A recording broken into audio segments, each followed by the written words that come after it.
A massive thank you to Sean, Miloko, Lamar and Solon for subscribing to the channel. If you want to be featured in these clips, make sure you subscribe down below. Hello everyone and welcome back guys to round 10 of our F1 2021 My Team Career Mode. Yesterday we're here ready for the Belgian Grand Prix. Obviously if you missed out on yesterday's video, it went up rather late last night. I'll be honest with you guys, so make sure you go back and check that one out if you did miss it. But today though, heading to the Belgian Grand Prix, my favourite track on the Formula 1 calendar. I know that I say that every time we come back to this circuit. We've got a couple more upgrades still in the works at the moment, so fingers crossed we might actually be able to get the jump again on Alfa Romeo this weekend. We're both still closing in on the rest of the midfield on the most part as well there. And there we go, we have got new upgrades. They'll be on the car ready for the next race weekend. That's what I love to see at this stage of the year, though. So pretty much still, yeah, even with Alfa Romeo, at this stage of the year there. In fact, ever so slightly better again at this stage of the campaign there. Ferrari seem to have made good progress, getting the jump on McLaren there, and Aston Martin have gone backwards so far this year as well. Can we get any more upgrades on before we head to the Italian Grand Prix next time out as well, of course? Like we said, we've still got those two chassis upgrades in the works. Can we get another one going? I don't think, no, nothing more available at the moment, unfortunately, so we might have to try and go for another aero upgrade on the car instead. Just can't afford the redesigned brake ducts. Can, however, afford the front wing main flap as well. So that should be ready after Zandvoort, ready for Italy in a couple of weeks' time.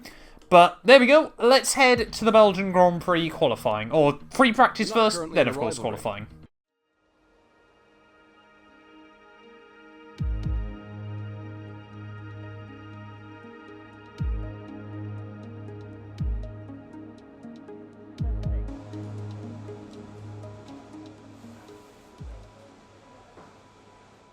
Here we are then at the Belgian Grand Prix, round 10 of the year. I can't believe we're already through, halfway through our first season here on F1 2021. Always love coming back to Spa though on the F1 games there, but this weekend, you can tell it's already going to be quite tough. And if it wasn't tough before then, I think that just sets the tone there. A lot of fishtailing around, really trying to get everything out of the car in the second half of this campaign so we can try and hold on ahead of Alfa Romeo. Up in towards Blanchemont though, coming towards the end of our qualifying run, our ERS practice run. We're way too far into the weekend if we're thinking we're already at qualifying, but in towards the bus stop chicane though. Of course, such a high-speed circuit here is getting accidentally popping into neutral there. Really struggling to get into a rhythm early on with this car, but we still do get the purple score.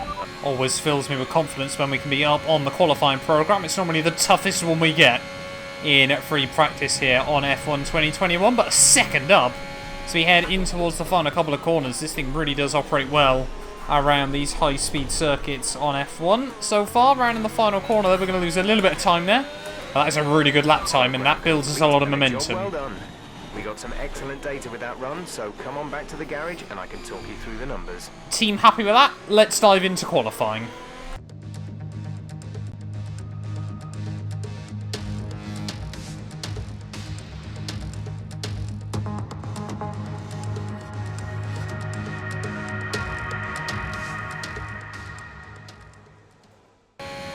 Right, here we are then, qualifying day for the Belgian Grand Prix. It would be nice, first of all, to make it back into Q2 once again, but also this time round, actually make it through with a spare set of tyres as well. There's always the talks that rain might arrive here at the Belgian Grand Prix as well. The Grand Prix tomorrow is meant to be pretty dry, but there's still some rumours of rain in qualifying there. The clouds, though, don't seem to be anywhere near the circuit at the moment, but we know what the Ardennes Forest is like. It can really roll in rather quickly here at the Belgian Grand Prix. Down in towards Eau Rouge and Rallye on for the first time though. Lean up against the wall on the left. Just having to just blend out the throttle ever so slightly at the bottom of the hill there as the car does bottom out still. Hopefully that won't be an issue with some fuel on board there. It'll just make the car a little bit more planted through there. But 210 at the end of the Camel Straight there. This thing isn't a slouch down the straightaways there through the chicane. That was nice. A little bit of understeer on the exit there, but so far so good. In towards the Fagnes chicane towards the end of the lap now. Such a roller coaster around this Belgian Grand Prix circuit. They try and lean on the curbs both on entry and exit there as you now head down through Stavelot there. Back into fourth gear there to avoid the wheel spin. Kimi Raikkonen on 41.2. I always say he's a good benchmark in these sessions. Let's just see how far away or how far ahead of Kimi we are so far this lap. That's how confident I am around here. We could definitely be ahead of him at the end of the first run there. Sights almost down to sub 100 seconds already in qualifying there as we head in towards the final chicane. Take the inside curve both on entry and on exit, and then ease on the power, straight line towards the line. So 41.6. So not as fast as Kimi there, but not too far away either. Probably have to do another run, but we might be in the ballpark with that time. So at the end of Q1 then, Bottas did go fastest on a 1:39.3 there. That's some phenomenal pace from the Mercedes this weekend. Their Red Bull really struggling down in 6th and 8th there as well. But we do get through on that first run there. Raikkonen are miles clear of the rest of the back markers. They're 6 cents ahead of Antonio Giovinazzi, and it feels like this weekend Alpine and AlphaTauri might be teams we can hassle as well here. Let's dive into Q2. And like I said, here in the Ardennes, the rain can start falling rather quickly here. Some drizzle already at the start of Q2. It's going to be one of those sessions where getting on the lap early is going to be absolutely critical here. This could get us through into Q3 if we don't make any mistakes on this run. Love that. Managed to do that in the breaking point video we had a couple of days ago as well there as we head out of the final corner. But that's not going to cost us too much before we get on to our run though. But hopefully now we can keep it nice and tidy. Don't want to do anything stupid like that. Once again, so you can just see the braking performance loss down through turn 1 there. Need straight exits though. We're going to be taking some wet lines around Spa-Francorchamps now, it would appear, down in towards Eau Rouge. Always a tricky corner, even more so with a little bit of drizzle. Don't want to Perez it from 2017 there. But we do actually make it through fairly tidy there. 2018, sorry. Even, I should say. Now, down the Kemmel Straight once more. They're still approaching speeds of 210 miles an hour. As you brake pretty much still at the normal point in towards the next corner. This is always the thing with Spa. Parts of the track are wet already, but others are still bone dry. So we head down the hill, in through the hairpin. Coming towards the end of our first lap in qualifying here. I say it's our first lap. It's probably really only going to be the only lap we get in Q2. Just a bit of a lift through Blanchimont there, and that's why. Big wobble on the exit of the corner. DRS has now been disabled as well, so track is definitely getting too wet for the dry compounded tyre, but we've only got one more corner to go of the lap. Ease on the power out of the final turn. We're going to be a long way off the front runners, but it is a 48.8. Not a brilliant lap, but if that's not enough to get us into Q3, nothing will be. Stroll only goes marginally faster, so he might just have done enough here. Ho ho ho ho! So at the end of Q2, we do sneak it through then. P9 at the end of the session there, quicker than Lewis Hamilton by 1.2 seconds there. We were really, the last of the guys on the soft compound tyres there, and unfortunately for the likes of Ocon there, you can see he was also on the softs, but way off the pace in the end there. We weren't much quicker than the intermediate runners, though Hamilton's been given a bit of a lifeline there.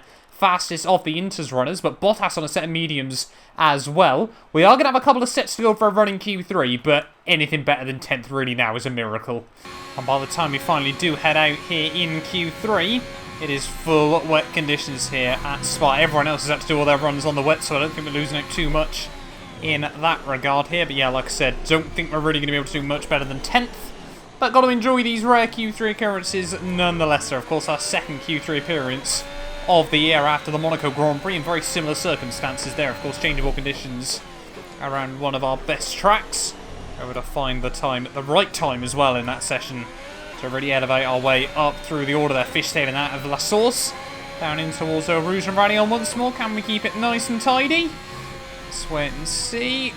Oh, running very wide there over the Rayon curves, but we do get away with it. And then power down up the Kemmel Straight once more there. You forget how steep this hill still is. All the way up in towards the next corner here. And are we up on anyone at the moment? We're only a 10th off Sebastian Vettel.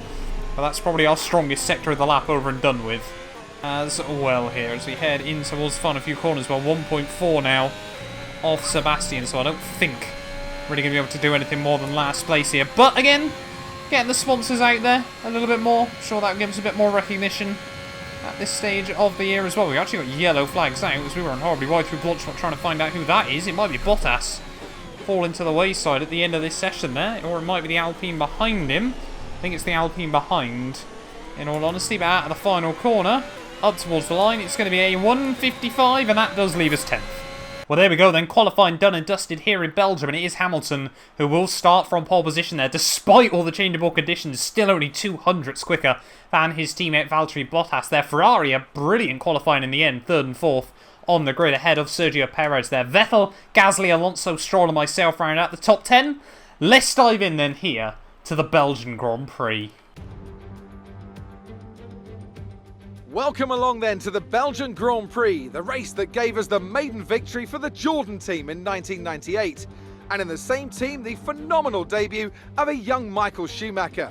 There's always something special around one of the many corners of this fan-favourite circuit. Spa-Francorchamps then, a historic 19-corner circuit with a lap distance of 4.35 miles. There's over 100 metres of elevation change here, and with long stretches of the lap spent flat out, a good top speed will be vital for success. It's just about time to go to the track for the beginning of the race, but before we do, Anthony Davidson, what types of strategy do you think we can expect for today's event? Well, there's a lot that both the driver and the team have to keep in mind when going into a race. The tyres, fuel, energy recovery systems, the list goes on and on.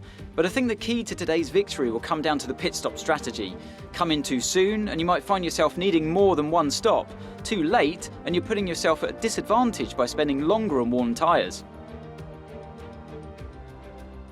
Off the back of a fantastic qualifying session, it's time to see how our starting grid looks for today's race. Lewis Hamilton lines up on pole position, and Valtteri Bottas will line up alongside. Looking down the rest of the grid we have Leclerc, Sainz, Sergio Perez and Vettel, Gasly, Fernando Alonso, Stroll and Mr. Monaco, Ricciardo, Norris, Max Verstappen and Ocon, Tsunoda, Raikkonen, Antonio Giovinazzi and Christian Lundgaard, Mazepin, Russell, Mick Schumacher and Nicholas Latifi. Now, it's almost time for lights out, so let's go down to the track. Right, well here we are then, ready on the grid for the round 10 of the year here from the Belgian Grand Prix. And once again, sunny skies around us here at Circuit Spa-Francorchamps. Absolutely love that as well, of course. We can't even pick what tyres we want to start the Grand Prix on. We have to go on our scrub set of the soft compound here. Can we potentially look at trying to stretch a set of mediums? The game does think it's possible, so I'll probably opt to go with that strategy as well here. But we are probably going to get absolutely monstered at the start of the Grand Prix. Then we're going to run a little bit under on fuel. We're going to take a gamble this weekend and see if it can pay off for us nonetheless. But here we are then. Round 10 of the year from the Belgian Grand Prix. 10 to go. And we're waiting on those 5 red lights here at Belgium. 5 red lights, and it's lights out. And away we go. Not off to a great start as we head down towards turn 1. But I think the guys behind us didn't do too well either. They're almost into the back of Stroll through turn 1. That was rather close as Tsunoda instantly gets up the inside of us. There, Daniel Ricciardo off to a bit of a blinder as well there as we instantly drop out of the points down into P11 there. I think that's one of the Ferraris has split the Mercs. Oh, that was not fun. Not fun through a Rouge on the first time there. I really want to try and capitalise and get a good run over the top of Radion here. But you can see Tsunoda still trying to apply the pressure to Lance Stroll just in front of him as we head down in towards the chicane at the end of the Camel Straight here. Is there going to be any way we can capitalise on this as Ricciardo actually goes up the inside of us as well?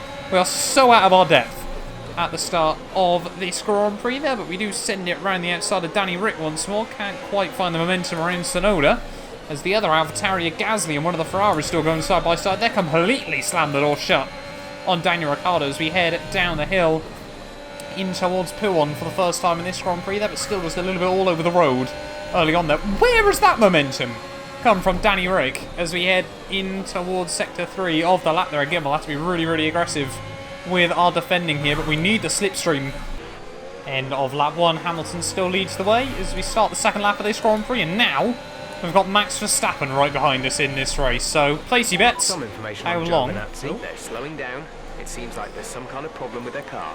Giovinazzi with issues. Don't think that hopefully is going to affect us too much in this Grand Prix there. But yeah, place your bets how many corners it's going to be able to defend from Max Verstappen. When we had to do it to Perez, it was none. So far, we've already done 3 on Verstappen. He's actually fallen even further back there. And Ricciardo applies some pressure to him. That McLaren's still an absolute missile down the straights. Getting closer and closer. Verstappen going defensive. We've got to be careful of Tsunoda in front of us. But I think Ricciardo trying to look around the outside there. He's probably going to get hung out to dry. No flags there briefly? I don't think so. But no, Verstappen I think is going to hold on. Spa on F1 2020 was one of my unluckiest tracks on the entire game there. And for how much I love this place, yeah, it really was not the best track for us on the last game. However, we are still sticking in the slipstream and DRS of Sonoda. That might just cost us though as we head through the final couple of corners. Let's wait and see. Yep, gap opens up to 1.3. Now we're in a world of hurt. DRS will be enabled this lap. You can use it when within 1 second of the car ahead and in the DRS zone. Right, how many places are we going to lose now as we head up in towards the Camel Straight there? Not the worst run in the world. We're going to use a little bit of battery there, but don't really want to use too much of it. Here comes Verstappen first of all, so we did defend for a lap. Head of the Red Bull there, but he's going to fly past us. Now we've got both McLarens as well just behind. Oh, Verstappen really slow in towards the chicane there. But yeah, now we're going to leak positions probably like a sieve. Daniel Ricciardo straight up the inside there. Very aggressive dive from the Australian. Wasn't expecting that, but nice to see. Win that place back. I probably can't though, Jeff. Let's be real here, buddy. But yeah, nice to see the AI still being aggressive. And a mistake through P1 as well. Land those passes. I thought they might get us down the Camel Straight next lap. Not already now. Down to P13 of this Grand Prix, and now we're only a couple of seconds ahead of the Alphas again. So pretty much back to where you'd expect us to be here. Verstappen and Ricciardo still disputing 11th place here in this Grand Prix is what's giving me hope early on in this Belgian Grand Prix there. It's keeping us also within the DRS range. There is, oh, Ricciardo! Oh! Oh no. Be careful with the front wing. You've taken some minor damage. Oh A new no! strategy is available on the MFD. I thought we'd done the good stuff there, avoiding Daniel Ricciardo, but unfortunately not. Got over the bumps just like we did actually at the end of our F1 2020 My Team career mode, and from a day that was going pretty okay, to be honest. It was getting a little bit frustrating just watching everyone pull away in front of us. It has just taken a significant turn for the worse. We can't sustain this level of damage. On the HUD, the damage seems absolutely fine. We'll see what it's like going through Blanchimont. But yeah, we might have to pit the end of this one onto hards there. Just gutted with that wrong place at the wrong time. Have we taken any more damage? Car feels fine through Blanchimont. Car feels fine to me. We might just have got away with that. But anyway, now we've got Ricciardo all over the back of us again. You'll be on the mediums. Yeah, I'm not going to lie, I think we've mainly taken floor damage in this Grand Prix at the moment. There, Ricciardo's going to fly back past us again down at the Camel Straight there, but nothing we could do in that situation. Had to avoid Danny Rick. And then as we tried to rejoin the track, it seems to recommend a new strat. No, the car's fine. We'll stay out till lap 8 and go on to the medium still. We might change the front wing then anyway, just in case, because the team are clearly picking up on something there, and it is definitely a bit slower. Noticing that a bit more through the punishing corners, but certainly not worth the early pit stop. Yeah, a bit like George Russell though in the 2020 Belgian Grand Prix, just wrong place at the wrong time. There are nowhere for us to go in that situation, and just as I said, their battle was giving me hope. Unfortunately, it's given me a face full of barrier. A very wounded car now in this Grand Prix. We'll have to wait for a safety car, to be honest. We want any chance of big recovery, because Ricciardo's just romped away. We'll dive in the end of the next one, I think. We might still have to go hards to the end. Right, coming into the pits at the end of lap 7 here. Yeah, we've definitely just destroyed these tyres. Unfortunately, yeah, funnily enough, spinning round at 160 miles an hour doesn't do your rubber much good here on F1 2021 there, as we get a nice kicker wheel spin on the way in. Get it slowed down nice and tidy still. However, at the end of the lap there, going to change the front wing, just because the team's still, yeah, definitely feeling there is some damage on it as well. So we are going to be even further back in this Grand Prix, and that is not what we needed at this stage of the race. We do hold up one of the Williams by just a couple of seconds as well. There goes Ricciardo, there goes Mazepin, and there goes Latifi. We're still on the mediums though, so that might be a bit of a gamble to the end, but a 6.9 with a front wing change is not too shabby at all. Better not damage the wing again there. I think we got away with it, to be honest. I think it was just tyre face to the wall. It was a good job we didn't pit at the end of lap 8 then of this Grand Prix, because our teammate Christian Lundgaard has made the call at the end of the lap there. And yeah, just gutted so far. We were up in 10th on the grid, and it barely took us half a race before we're... Well, I mean, it took us about a lap before we were at the rear of the sort of midfield runners again. And now we're still a good, what, 5 seconds behind Latifi, and potentially on tyres that won't make it to the end. We need a safety car. We absolutely need a safety car, and we need to not mess up the source like that too often. Even see the last of the top guys into the pit lane here, and I think he's going to come out behind Nicholas Latifi. But remember, we need to get to the end of the race on these tyres. Team just reminding us about the tyres there. Here is Giovinazzi, so we might not be last for much longer in this Grand Prix. We're going to have to use a load of our battery though, as we head down in towards Rouge and Radion. Not even halfway through this Grand Prix just yet. There, that's a cheeky amount of curb on the exit of Radion as well there, but we do get some DRS on Giovinazzi. Won't be close enough this time round, but hopefully soon.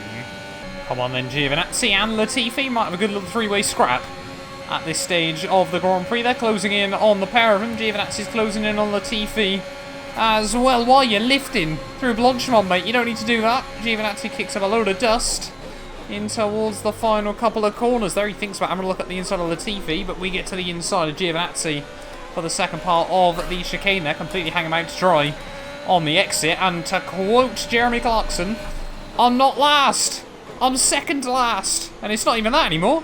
I think there's George Russell in this Grand Prix. Might even have even more in this Grand Prix, though. We might be even able to get a legendary P19 in the Belgian Grand Prix here, as long as we don't make any mistakes. Oh, that's a big mistake through Blanchimont again there, through Rouge and Radion, sorry. Get a nice run on Nicholas Latifi here. Are we both going to get a run on George Russell? We're draining the battery. Slice and dice between the Williams. They're three wide into the corner, but we do get the move done. I think Russell and Latifi have collected each other as well there a little bit.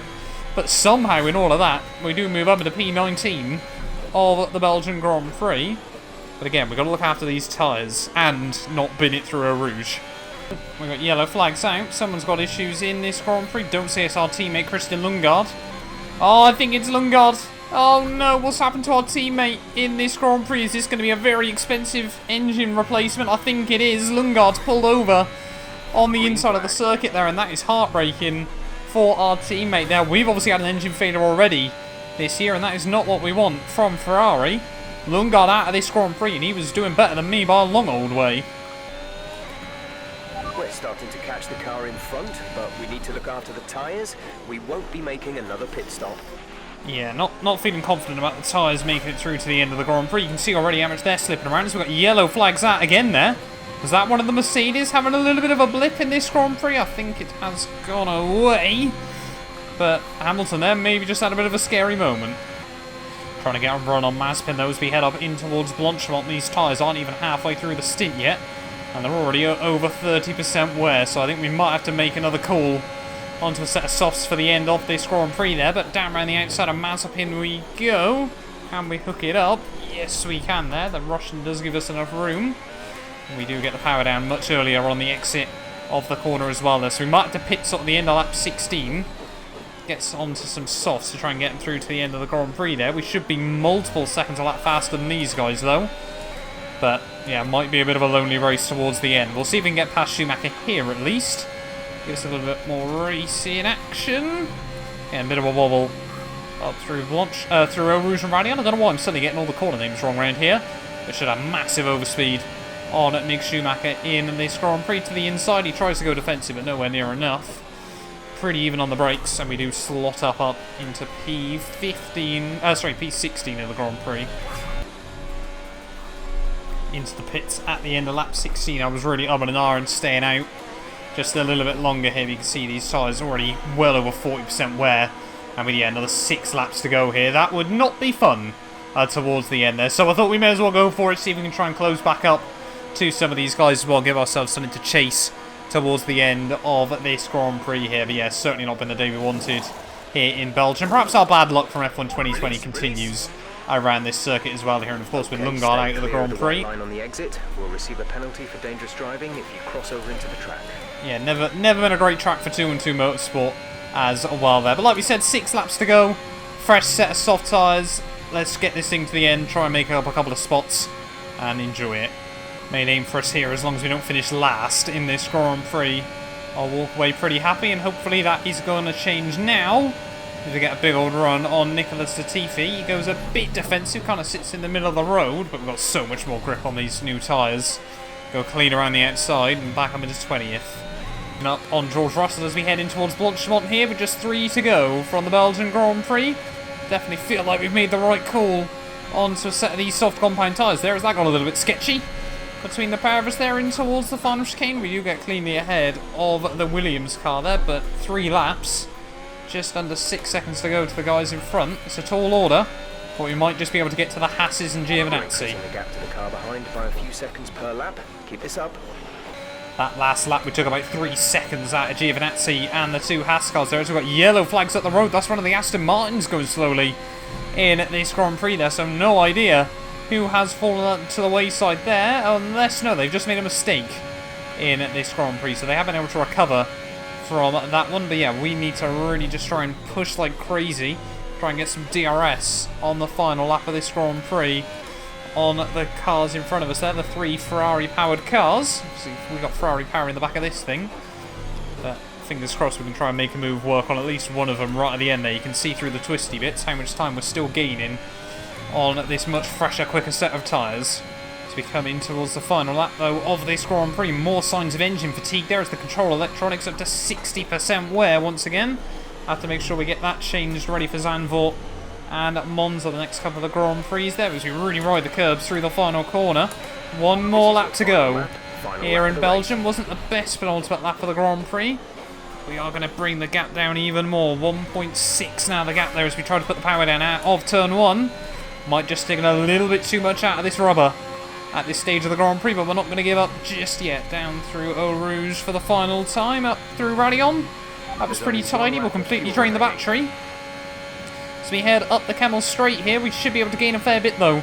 Through the middle sector, it is Valtteri Bottas who wins the Grand Prix there, and look at that, the Haas cars are fighting up the road there, so that should help us massively get closer to them there. I think it is Mazepin that's bailed out in that situation there, as we're all over the curbing, trying to get any sort of ground we possibly can here. We're closing in on all 3 of them here. It could be a fantastic 4-way scrap to the end of the Belgian Grand Prix there as we run just a little bit wide again through No Name there as we head down in towards Pouon for the final time in this Grand Prix. Make sure we don't run wide through there. Use a bit of battery on the way out. Are we going to potentially get close enough as we head through the Fagnes chicane for the final time in this Grand Prix, running all right up to the gravel on the exit there? We might just get close enough for a send on Giovinazzi as long as we get good traction out of Sabolo there, using up all the curb on the exit. Can completely drain the battery here. As long as we get one of them, I'll walk away feeling like I've achieved something in this Grand Prix there. And look at that to the inside of Giovinazzi there. He's got nothing he can do. He has to bail out of that. We might be able to get a run on Mazepin as well in towards the final corners of the Belgian Grand Prix. A little bit of wheel-to-wheel contact, but we were always going to send it there. And we do come through for P17 in the end after a tough day. Alright, race over. Take care of the car on the way in.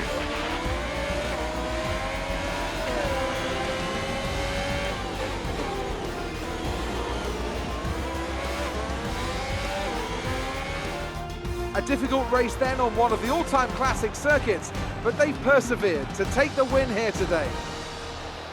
And talk to me, what do you think it was that sealed the win for them? I really feel the track layout combined with the track temperatures we saw today suited their car. These cars come alive when the tyres are just at the right temperature, and the driver did a great job managing that as well. They just look so comfortable out there. It's like anything, it always looks so easy when it all just clicks. After an excellent performance at the Grand Prix, I'm sure there'll be plenty of celebrations tonight amongst the Mercedes team, and they certainly deserve it.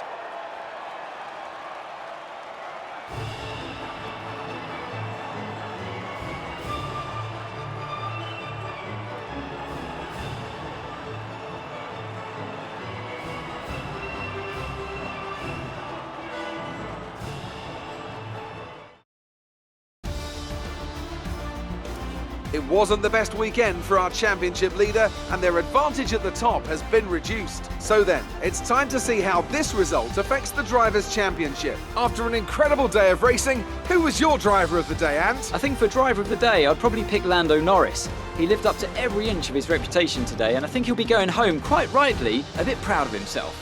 Let's move on to the constructors. Mercedes continue to extend their lead. Meanwhile, Ferrari have improved their position. A strong weekend from them as they fight their way towards the top. And with that, we wrap up another weekend of motorsport. But with more races lined up, be sure to join us when we come back with more Formula One. Well, there we are then, guys. The end of the Belgian Grand Prix, and it is Valtteri Bottas who takes yet another race victory at this stage of the year. There just cuts down Hamilton's margin at the top by a little bit more, and back-to-back race victories as well. I'm sure Bottas very, very happy with that one there. Charles Leclerc in P3 ahead of his teammate Carlos Sainz. Ferrari just looked comfortable this weekend, did everything they needed to, and 27 points is a good haul for them on the board as well there. Lando Norris, a good recovery drive, 12th to 5th, ahead of Perez, Vettel, Verstappen, Alonso, and Daniel Ricciardo, despite those issues early on, still did come away and sneak a point in the end there, so a good job done by him ahead of Tsunoda and Kimi Raikkonen there. Pierre Gasly and Esteban Ocon, Stroll, Mick Schumacher, and then myself just 2/10 clear of Nikita Mazepin there. All four of us separated by less than 1.7 seconds, as while there with Russell and Latifi rounding out your order there. Lundgaard the only man not to make it to the checkered flag. Championship-wise, though, Hamilton still leads the way, though, 28 clear of his teammate Valtteri Bottas at this stage of the season. Lando Norris there, 103 now, a little way ahead of his teammate Daniel Ricciardo there, who loses ground to Max Verstappen and Sergio Perez. Charles Leclerc with that big result leapfrogs his way into 7th there. Sainz as well for Ferrari, gets past the other Aston Martin of Sebastian Vettel there, and Gasly drops back down the order as well. There no other movers in the Drivers' Championship. Constructors-wise, though, McLaren 20 now clear of Red Bull at the halfway stage of the year. Ferrari now 16 clear of Aston Martin as well. They're still just 3 points separating Alpine and AlphaTauri as well. But thank you all so much for watching this video. If you have enjoyed, do make sure you leave a like. Get yourself subscribed as well. And yeah, we'll be back very, very soon. With round 11 of the year, we head to Zandvoort. You guys do not want to miss it. None of these videos could be possible without the support of our channel members. So a massive thank you to the Travesty, Patrick, Chuan, and David Bennett for becoming channel members. You can join them and be featured in these end clips by clicking the join button down below.